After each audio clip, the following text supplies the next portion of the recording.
Triple E ADC back again with another knife video. This is the Spyderco Para 3 Lightweight. Now, I'm going to give you full disclosure here. I haven't really carried this much, if at all, because I was going to plan on reselling it, and I've already extensively carried the Para 3, the normal Para 3. This is the lightweight version, of course. So mainly I'm going to talk about some of the differences between the Para 3 and the Para 3 Lightweight, and also some of the good and the bad that I have, and hope that I can add a couple of things to what's already out there, as there's plenty already out there. So let's go ahead and do some size comparisons first. We got the Spyderco Paramilitary 2 and the Para 3. So as you can see, it is the same size as the Para 3. The camera's just playing a little bit of tricks here, but they are the same size on the scales and everything. It's a little bit of an angle, which is why it looks a little bit off. But you have the Paramilitary 2 up here, and that gives you a good size comparison there. So let's go ahead and bring in a couple of other classic knives. You've got the Benchmade Griptilian and the Spyderco Delica. As you can see, basically it's about the same size as Delica. Delica's slightly smaller. And let's also go ahead and look at some other lightweight knives. So here is the CRKT LCK and the Benchmade 940. And the two that everyone pretty much wants to see with this knife, the Benchmade Bugout and the Hogue Deca. All right, and so you can see specifically with these, with respect to the Bugout, the handle of the Bugout is slightly longer, and the blade is slightly longer as well, but the cutting edge is much longer on the Bugout. And if you look at the Hogue Deca, you got the same thing, where the handle is slightly longer on the Hogue Deca, ever so slightly longer, but the blade is much longer, the cutting edge. So just a little comparison for you there. All right, let's talk about the good and the bad of this knife, and in order to do that, let's talk about some of the differences between the original Para 3 and the Para 3 Lightweight. So obviously the first noticeable difference right off the bat is going to be the scales. So the scales here are G10, and the scales here are FRN, which is fiberglass reinforced nylon.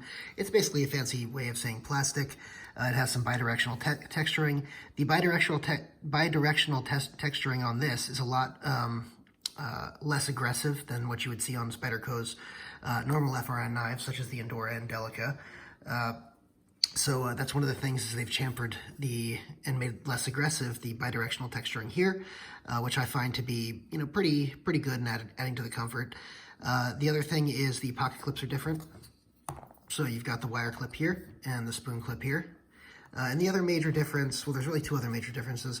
One is the steel. So this is Maximate, but the normal one is S30V. This was a sprint run, not a sprint run, I'm sorry. It's one of the normal runs, but they just sporadically do it. But the normal one, the stock one that everyone has mostly, is the S30V one.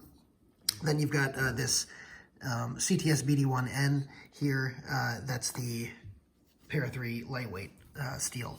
So the BD1N is, I think, is a variation on BD1, adding extra nitrogen. Supposedly it helps it with edge retention and everything else. It's still sort of being tested and to find its place in the world here. But from what I understand, it's around what VG10 would be, maybe a little bit better in some of the characteristics of the steel, like edge retention and things like that. So in any event, those are the major differences of these two knives. There is one other difference that you should just be aware of, which is, and it does affect the action of the knife, but there's a washer on each side here, which you may be able to see, and there is only one washer on one side of this one on the Para 3 Lightweight. And one other thing that I'm just noticing now, actually, that I hadn't noticed before, is you have the jimping here, but not here. The truth is the reason I hadn't noticed it before is it doesn't make much of a difference, as very rarely is your thumb near there on the Para 3. Really, it's going to most of the time be up here, and there's jimping on both knives right here. Okay, so let's talk about the good and the bad of this knife. All right, so the good. The good is the size on this is a really, really easily carryable thing. The weight on this, it makes it extremely carryable as well. And the lanyard hole on this is put in a spot that's a much better spot. I know this is sort of a difference, but I'm not a lanyard guy, is in a much better spot than on the original Para 3, which allows the clip to be put in a better spot as well.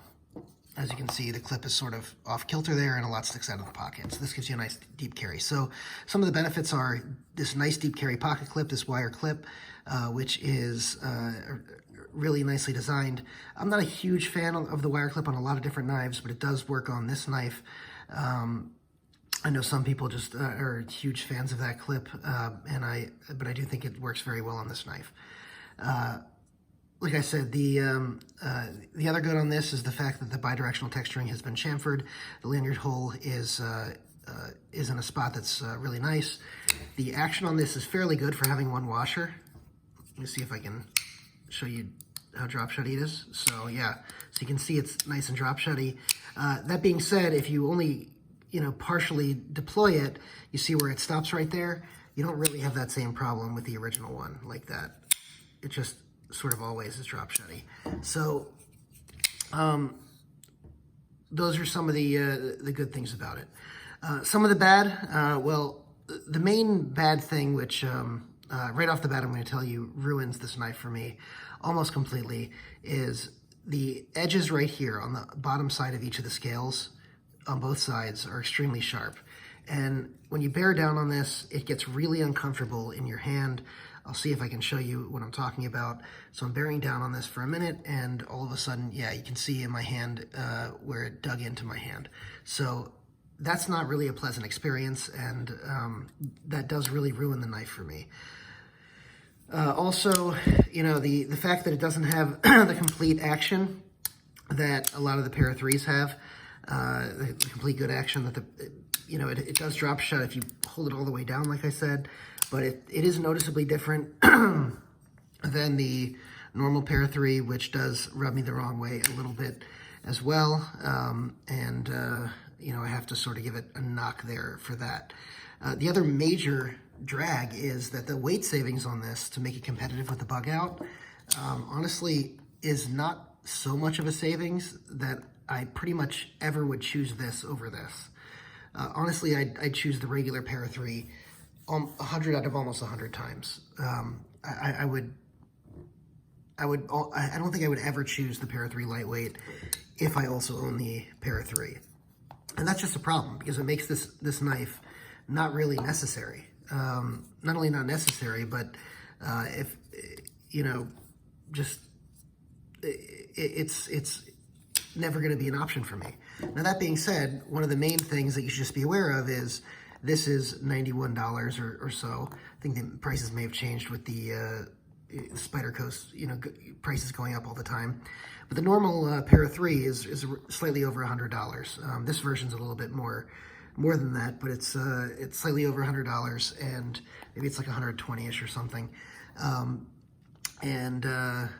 It's enough of a price difference that I'd much rather have the upgraded steel, the S30V.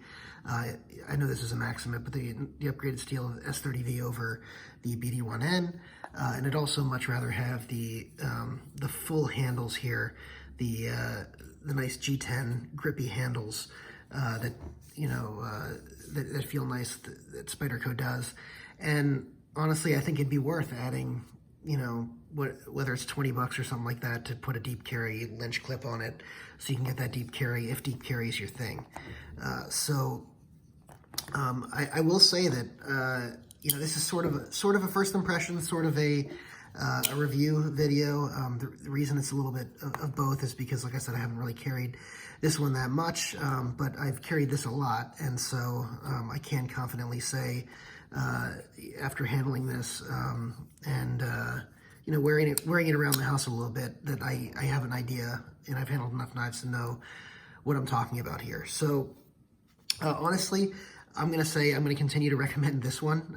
Obviously, I haven't done a Para 3 video yet, but I will, and I'm telling you now that I do recommend this one, but I don't recommend this, and I know that's probably an unpopular opinion.